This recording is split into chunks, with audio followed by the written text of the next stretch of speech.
महविश ने ब्रैम्पटन से अपना दुख मेरे साथ शेयर किया। मैं तब से गमगीन हूँ जब से मैंने महविश की बात सुनी है। मैं कहता हूँ कि लोगों के ऊपर क्या क्या गुजर रही है। हम लोग समझते हैं शायद हमारे ऊपर ही जरा सा भी कोई मुश्किल वक्त आ जाए ना तो हम कहते हैं कि दुनिया भर की आफतें हम पे टूट पड़ी हैं।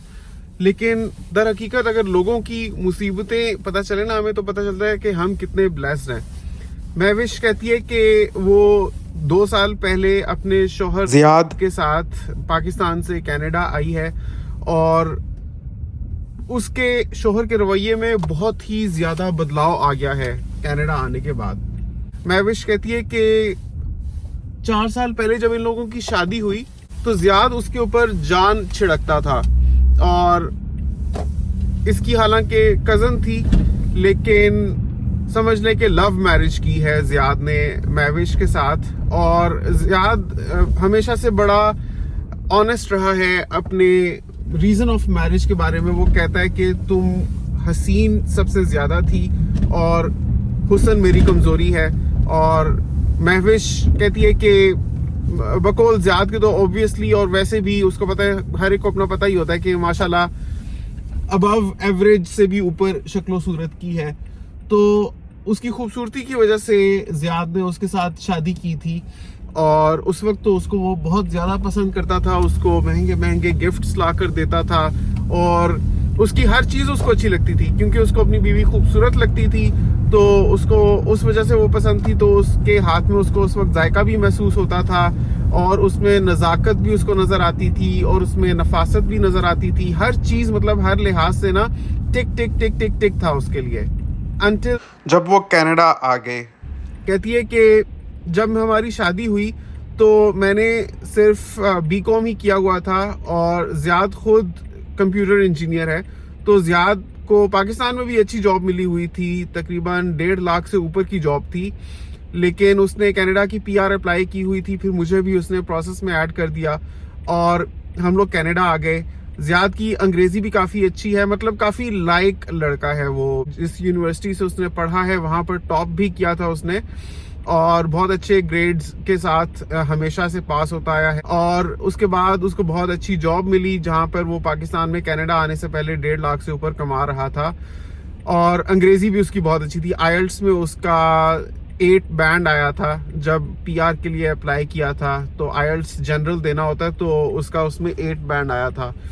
तो मैंने पूछा आपने भी IELTS दिया? तो कहती है कि मैंने IELTS नहीं दिया क्योंकि मैं एज ए डिपेंडेंट उसकी एप्लीकेशन में एडेड थी और मुझे खुद से भी एक्सपीरियंस है क्योंकि मैंने भी हिना को ऐड किया था एज ए डिपेंडेंट। तो डिपेंडेंट्स को IELTS देने की ज़रूरत नहीं होती। हिना ने भी कोई IELTS नहीं दिया था। तो कहती है कि उसकी इंग्लिश भी बहुत अच्छी है जबकि बस मेरी ठीक है। मतलब ऐसा नहीं है कि मेरी अंग्रेज़ी बुरी है लेकिन ऐसी नहीं है कि मैं रवानी से बोलूं या मैं कंफर्टेबल महसूस करूं लोगों के साथ बोलने में। बस ठीक है, इंग्लिश एज ए सब्जेक्ट मैंने पढ़ा हमेशा तो उसको बाकी सब्जेक्ट्स की तरह से ही मैं लेती थी और उसमें थोड़ी बहुत मेहनत मैं करती थी। उसकी वजह से मुझे जितनी आती है सो आती है। लेकिन पाकिस्तान में रहते हुए लेकिन मैंने कभी खुद से इंग्लिश किसी के साथ नहीं बोली और मैंने कभी नहीं सोचा था कि मैं कभी ऐसे किसी मुल्क में आ जाऊंगी जहाँ इंग्लिश बोली जाती होगी या मुझे जॉब करनी पड़ेगी। तो अब हुआ ये है कि जब से हम कनाडा आए हैं तो जियाद की तरफ से ये रिक्वायरमेंट हो गई है कि अब तुम जॉब करो क्योंकि पहले जियाद की प्रेफरेंस या प्रायोरिटी ये थी कि बीवी खूबसूरत हो, कम उम्र हो, सुघड़ हो, सबसे ज्यादा ये कि खूबसूरत हो। लेकिन वक्त के साथ साथ इंसान इवॉल्व होता है, जियाद भी बदलता गया वक्त के साथ साथ। तो अब आज का जो जियाद है वो ऐसा हो चुका है कि खूबसूरती उसके लिए बिल्कुल मायने ही नहीं रखती और अब उसके लिए कामयाबी का पैमाना ये है उसकी बीवी का कि उसमें काम करने की सलाहियत हो, उसमें पैसे कमाने की सलाहियत हो। मतलब मैं समझता हूँ कि अगर जियाद शुरू से इस किस्म का आदमी होता और उसके तबीयत में मुस्तकिल मिजाजी होती तो उसको चाहिए था कि किसी ऐसी लड़की से शादी करता जिसने ऑनर्स के साथ अपनी डिग्री पास की होती, उसका बहुत अच्छा GPA रहा होता और वो बड़ी करियर ओरिएंटेड होती और बहुत ही प्रोफेशनल माइंडसेट रखती होती। उसी तरीके से उसने शुरू से जॉब्स भी की होती क्योंकि कहती है कि 4 साल से हमारी शादी हुई है और बीइंग वेरी ऑनेस्ट, मैं हमेशा मार्जिन पर ही पास होती रही हूँ। मेरा पढ़ाई में कभी कोई ना तो दिल लगा है, ना ही कोई मुझे अपने करियर से कोई ऐसा लगाव रहा है। इसी वजह से मैंने जस्ट बीकॉम किया और उसके बाद मेरी शादी हो गई और मैंने कभी सोचा भी नहीं कि मैं जॉब करूंगी, और ना ही मेरी अम्मी ने कभी जॉब की है, और हमारे खानदान में इस तरह से नहीं है, एक ट्रेंड ही नहीं है। बस यही अंडरस्टूड होता है कि लड़का ही कमाएगा, और मैं भी हमेशा यही मानकर चली हूँ। कहती है मामा बाबा की तरफ से भी कभी कोई स्ट्रेस नहीं था। वो कहते थे बस पढ़ लो, चाहे मार्जिन पे पास हो जाओ, एक डिग्री अपने हाथ में ले लो। बस मेरा भी उसी हद तक सीरियसनेस थी पढ़ाई में। बाकी मेरा खाना पकाने में दिल लगता था, मैं नई नई चीज़ें बनाना सीखती थी। सैंडविचेस, बेकिंग के बहुत आइटम्स मुझे आते थे, रशियन सैलेड बनाना, और मम्मा से रोज़ाना कोई ना कोई चीज़ सीखना। मम्मा भी हैप्पीली मुझे सिखाती थी, मैं बनाकर सबको टेस्ट करवाती थी। बड़ा ही एक लाइवली, कैजुअल और लाइट सा एटमॉस्फेयर होता था हमारे घर का, और बड़ी ही प्यारी यादें वाबस्ता हैं हमारे घर से। तो मुझे तो ये सब कुछ आता था, और मैं पूरी तरह से एक घरेलू डेडिकेटेड बीवी बनने का सोचती थी, और मैं थी भी और हूँ भी। माशाल्लाह मेरे हाथ में माशाल्लाह जायका है, और उसकी तारीफ़ दुनिया करती है। ऐसा नहीं है कि मैं कोई अपने मुँह मियाँ मिट्ठू बन रही हूँ। जेन्युइनली सबको मेरी घरदारी भी पसंद है, और आपको सिर्फ इसलिए बता रही हूँ क्योंकि मैं आपके सामने कंप्लीट पिक्चर रखना चाहती हूँ, वरना ऐसा कोई मकसद नहीं है कि मैं अपनी तारीफ़ करूँ। लेकिन फैक्ट इज़ फैक्ट, मैं एक बहुत अच्छी पाकिस्तानी घरेलू बीवी थी, और आज तक हूँ और रहना चाहती हूँ। बल्कि हकीकत तो ये है कि मेरी इन्हीं खसूसियात की वजह से ज़ाहिद ने मुझे पसंद किया था। उसको मेरे हाथ का खाना बहुत पसंद था, उसको मैं दिखती बहुत खूबसूरत थी। मुझे याद है जब भी वो फुप्पो के साथ हमारे घर आता था, तो मेरे हाथ की बनी चाय ज़रूर पीता था, और मैं भी नई-नई चीज़ें, क्योंकि मेरी तो आदत थी, मुझे शौक़ था कुकिंग का, सबको ट्राई करवाती थी। तो उसने आना, मैंने कचौरियाँ बनाई होनी, कभी समोसे बनाए होने, तो उसको यही कुछ पसंद आता था, और मैंने भी यही कुछ सोचा हुआ था, मुझे भी अच्छा लगता था, और सबको ठीक लगा सब कुछ, और हम दोनों एक-दूसरे को अच्छे लगते थे। तो इसी तरह से हमारी शादी हुई, और यही माइंडसेट लेकर मैं उसके घर में गई थी। लेकिन अब सडनली ज़ियाद की तरफ से ये रिक्वायरमेंट आ गई है कि तुम जॉब करो। कहती है कि ऐसा भी नहीं है कि मैं यहाँ पर बिल्कुल ही जॉब नहीं करना चाहती। मैंने ढूंढी है जॉब्स, लेकिन मेरे से नहीं होती। मुझे एक जगह पर फ्रंट डेस्क ऑपरेटर की जॉब मिली थी, लेकिन सारा दिन इंग्लिश में बात करनी होती है। वहाँ पर जो क्लाइंट्स भी आते थे वो कैनेडियन क्लाइंट्स थे, तो किसी का क्या एक्सेंट होता था, किसी का क्या एक्सेंट होता था, मुझे समझते में दिक्कत होती थी। मुझे एक बात में रवानी में समझ नहीं आती थी, तो मैनेजर इरिटेट हो गया। एक तरफ मैनेजर इरिटेट हो रहा था, दूसरी तरफ मैं ही बिल्कुल भी कंफर्टेबल महसूस नहीं कर रही थी, बल्कि मुझे डिप्रेशन हो रहा था। मेरे से नहीं बोली जाती अंग्रेजी मुंह टेढ़ा कर करके पूरे दिन, और मेरे से नहीं तरह तरह के एक्सेंट समझे जाते। मतलब नहीं हूं मैं कॉम्पिटेंट उस तरह। क्यों मुझ पर ये लाजिम हो गया है कि मैं कॉम्पिटेंट हूँ? मैंने कहा कॉम्पिटेंट तो बहरहाल आपको होना ही पड़ेगा। अब आप कनाडा में आ गई हैं, ठीक है, समझ आता है कि अभी तक आपको अंग्रेजी नहीं आती थी इतनी अच्छी, या शायद आप कभी बोलती ना रही हो इतना, लेकिन अब जब आप कनाडा में आ गई हैं तो यहाँ पर तो फ्लरिश करने के लिए ज़रूरी है ही कि आपको यहाँ की मादरी ज़बान आती हो, अबूर हो उस पर जो यहाँ की नेशनल लैंग्वेज है। बिकॉज ना सिर्फ आपको ये आपके अर्निंग प्रोस्पेक्ट्स में हेल्प करेगी, बल्कि आपको जनरली सोशलाइज करने में भी हेल्प करेगी। कहती है कि मैं मानती हूँ ये बात, लेकिन मैं इस वक्त जो सबसे ज्यादा परेशान हूँ वो अपने शौहर के बदले हुए रवैये से हूँ कि वो महविश जिसमें उसको दुनिया जहान का हुस्न नजर आता था, अब वो हुस्न उसके लिए बिल्कुल ही बेवकत होकर रह गया है। और मैं समझती हूँ ऐसा हुआ तब से है जब से जायद ने अपना सोशल सर्कल यहाँ पर आकर बनाना शुरू किया है। तो वो देखता है कि उसके जितने भी दोस्त हैं और उनकी जो बीवियां हैं वो सब प्रोफेशनल्स हैं। कोई इंजीनियर है दोस्त तो उसकी बीवी भी इंजीनियर है, डॉक्टर है तो उसकी बीवी इंजीनियर है, या डॉक्टर है या नर्स है, तो सभी ने कोई ना कोई लाइसेंसेस लिए हुए हैं, प्रोफेशनली सक्सेसफुल जा रहे हैं, उनकी रेज्यूमेज हैं जिसमें वो कोई ना कोई सर्टिफिकेट्स ऐड करते रहते हैं। तो मतलब यहाँ पर तो आकर जो जायद की बातें हैं वही सिर्फ सर्टिफिकेट्स और लाइसेंसेस के मुतालिक हो गई हैं। बिल्कुल माइंड ही चेंज हो गया है। अब मेरा हुस्न या मेरी लियाकत या घरदारी या म्याना रवि या मशरकी लड़की जिस तरह से देखभाल कर खर्च करती है, सोच समझ कर घर को चलाती है, और हर चीज में जो सलीका है वो उसके लिए बिल्कुल मल्टीप्लाई बाय 0 हो गया है। तो मेरे लिए ये बहुत ही परेशान कुन सिचुएशन है, क्योंकि ना तो मैं इस किस्म की हूं जिस तरह का वो मुझे अब बनाना चाह रहा है, और मुझे कहीं ना कहीं दुख होता है, मैं मिस करती हूँ उस शौहर को जो मुझ में बहुत दिलचस्पी लेता था, क्योंकि अब वो बिल्कुल चेंज हो गया है। और उसके लिए अगर मैं मंजूर नजर रहना चाहती हूँ तो मुझे कमाना पड़ेगा, पैसा कमाना पड़ेगा, तब उसको जचेगा, तब उसको मंजूर होगा। अगर मैं पैसा नहीं कमाती तो उसके लिए मैं बिल्कुल ही बेवकूफ़ होकर रह गई हूँ। मैंने कहा आप क्यों ऐसे सोच रही हैं कि आप बिल्कुल बेवकूफ़ हो गई, क्या उसने आपको कुछ ऐसा कहा है, क्या कोई तल्ख कलामी हुई है? कहती है बिलाल भाई मैं आपको बातें सुनाऊं ना जो जाहिद ने मुझे की हैं, तो आपको अंदाजा होगा किस हद तक मेरे से दिल उसका उचाट हो चुका है। मैंने कहा चले अब आप यहाँ तक पहुंच ही गई हैं, सब चीजें मेरे साथ शेयर कर ही रही हैं, तो बताएं क्या कहा जाहिद ने। कहती है कि जाहिद ने दावत पर बुलाया अपने दोस्त काशिफ और उसकी बीवी हानिया को। काशिफ और हानिया दोनों यहाँ इंजीनियर्स हैं, मतलब जॉब करते हैं कनाडा में। जब पार्टी ख़त्म हुई वो लोग अपने घर गए तो हम लोग ऐसे कैजुअल मोमेंट्स एंजॉय कर रहे थे। तो मैंने जाहिद से कहा, देखा था हानिया ने कितना प्यारा सूट पहना हुआ था। कहते हैं कि कनाडा में लड़कियां बनती संवरती नहीं है, उसने तो डिज़ाइनर पहना हुआ था, इतना प्यारा लग रहा था, आप मुझे पता नहीं कब लेकर देंगे। तो जाहिद कहता है तुम्हारी शक्ल है, तुम्हारी औकात है कि तुम्हें इस तरह के जोड़े लेकर दिए जाएं। मैंने कहा शायद ऐसी मजाक कर रहे, इस तरह से उसने मुझे कभी बात नहीं की, मतलब मजाक भी कभी उसने किया हो तो कभी भी इस तरह के जो डिमीनिंग वर्ड्स हैं या इंसल्टिंग वर्ड्स हैं या लबो ले जाए वो उसका कभी भी नहीं रहा। लेकिन अचानक मुझे समझ नहीं आती कि कनाडा आते साथ उसको क्या हो गया है कि वो इस तरह से मेरे से पेश आना शुरू हो गया है कि बिल्कुल ही एक अलग और मुख्तलिफ इंसान मालूम होता है। मुझे कहता है कि तुम्हारी औकात है कि तुम्हें इस तरह के जोड़े लेकर दिए जाएं। मैंने कहा क्या हो गया, ईजी हो जाएं, इस तरह से मुझे क्यों बोल रहे हैं आप, औकात बीच में कहाँ से आ गई? मैंने हल्की सी एक बात की है, एक कैजुअल सी, कि उसका सूट बहुत प्यारा लग रहा था, आपने नहीं लेकर देना, ना लें यार। मैं समझ सकती हूँ कि आप यहाँ पर अकेले काम करने, हो सकता है आप फाइनेंशियली स्ट्रेस्ड हो, लेकिन इसका ये मतलब नहीं है कि आप मुझे ये बोलें कि मेरी औकात नहीं है। तो ये सुनने की देर थी कि जाहिद तो बिफर ही गया।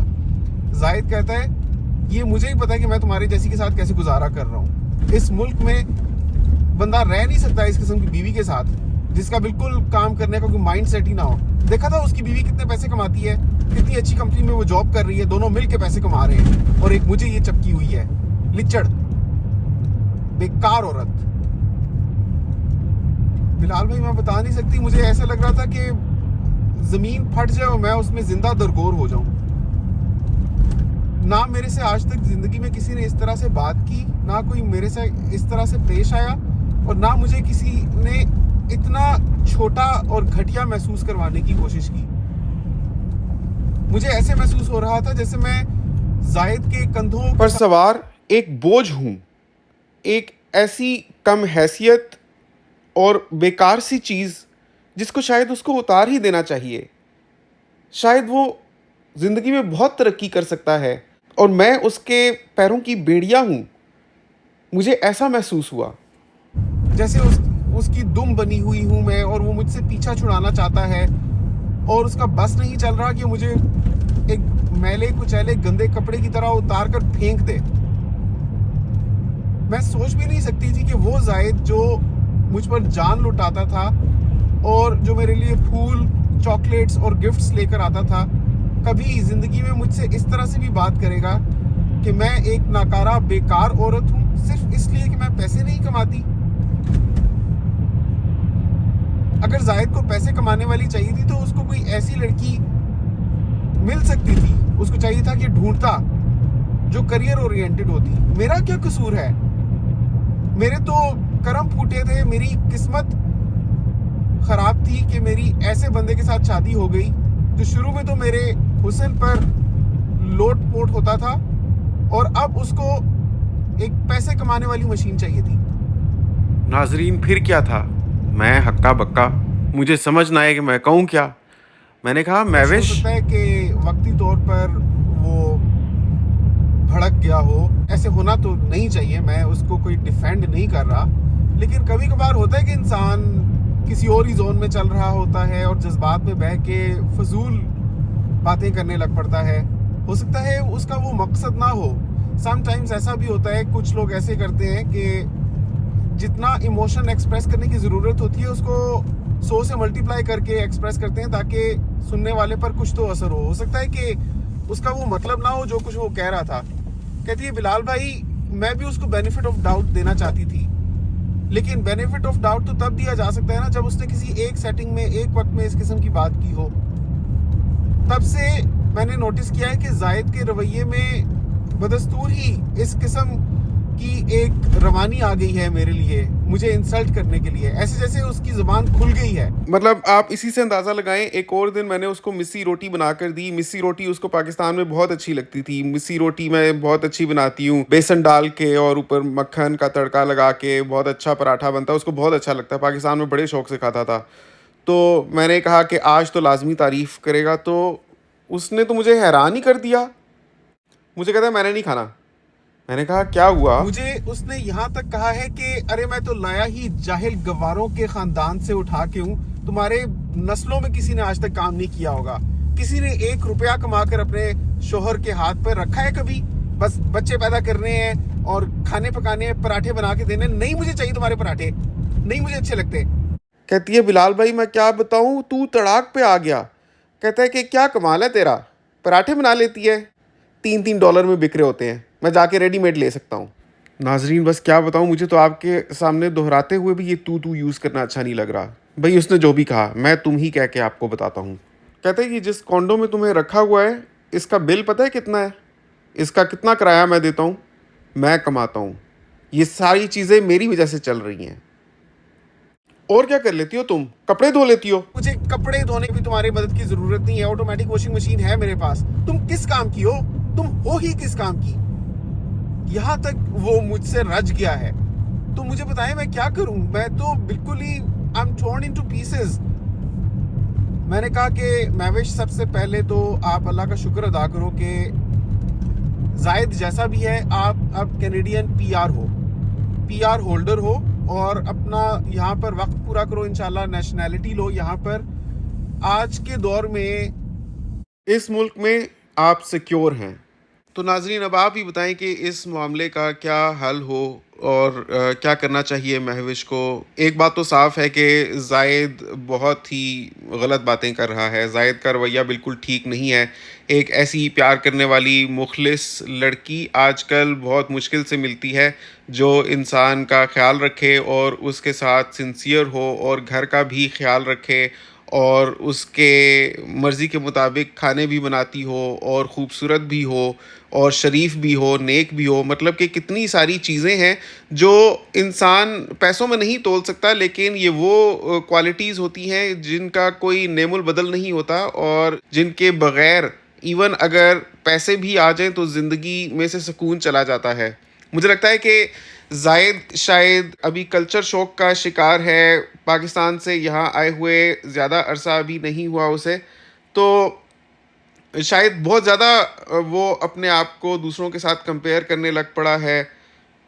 वो और बात है कि वर्किंग कपल्स भी होते हैं, लेकिन everything that looks so beautiful at the surface is not necessarily बहुत ही अच्छी अंदर से भी। वो उन्हीं लोगों को पता है कि अपने घर जाकर उनके अंदर आपस में क्या आर्ग्यूमेंट्स होते हैं या उनकी ज़िंदगी के क्या मसाइल हैं। Just because you had a party and there was a couple that came across as a very happy couple and they are both working partners doesn't necessarily mean कि उनकी ज़िंदगी में सब कुछ अच्छा चल रहा है। और जाहिर मुझे लगता है कि बहुत ही बचपने का मुजाहिरा कर रहा है और बिल्कुल महविश की क्वालिटीज़ की और उसकी अच्छाई की कदर नहीं कर रहा।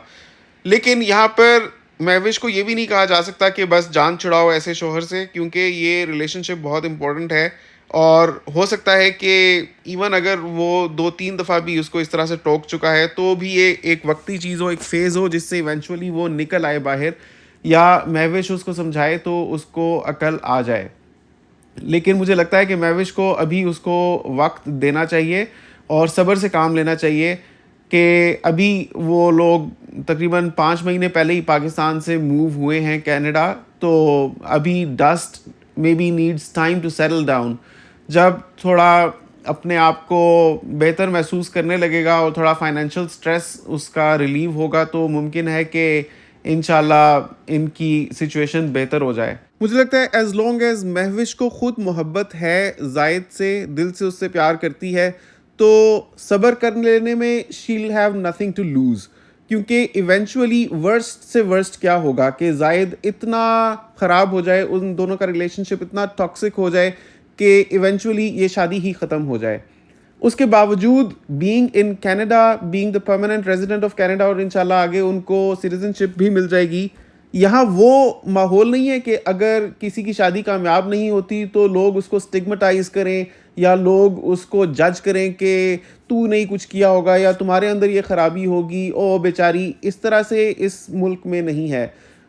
रिगार्डलेस ऑफ द सिचुएशन वो यहाँ पर अपने आप को फाइनेंशली स्टैंड कर लेगी और वो अपने आप को इस्टेब्लिश भी कर लेगी, और उसको अच्छी जॉब्स लेने के लिए कोई बहुत ज़्यादा तजर्बे की भी नहीं ज़रूरत है। बहुत तरह की जॉब्स मिल जाती हैं जिनमें उसको इतना कमा लेने का मौका मिलेगा कि अपने आप को बआसानी यहाँ पर वो सस्टेन कर लेगी।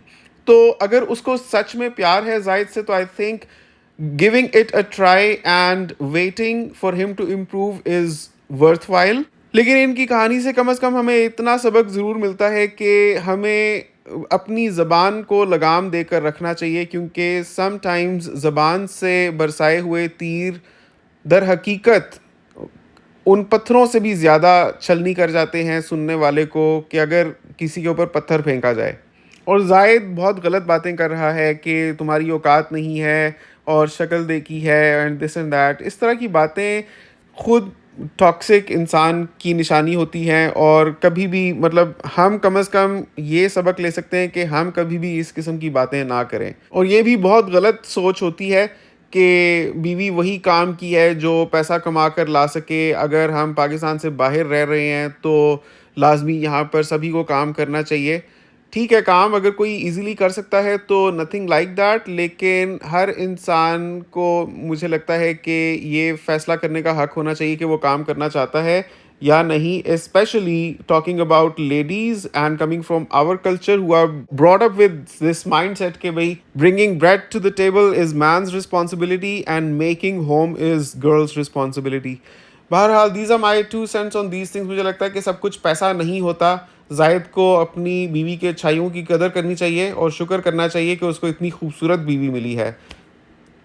नाजरीन, आप क्या समझते हैं? नीचे कमेंट्स में अपनी राय का इजहार ज़रूर कीजिएगा। आपसे मुलाकात होती है इंशाल्लाह अगली वीडियो में। दुआओं में याद रखिएगा। और अगर आपका कोई भी मसला जो आप मेरे साथ शेयर करना चाहते हैं तो मेरा व्हाट्सएप नंबर नीचे डिस्क्रिप्शन में गिवन है, आप मुझे वॉइस मैसेज करके शेयर कर सकते हैं। आपसे मुलाकात होती है इंशाल्लाह अगली वीडियो में। तब तक के लिए अल्लाह हाफ़िज़।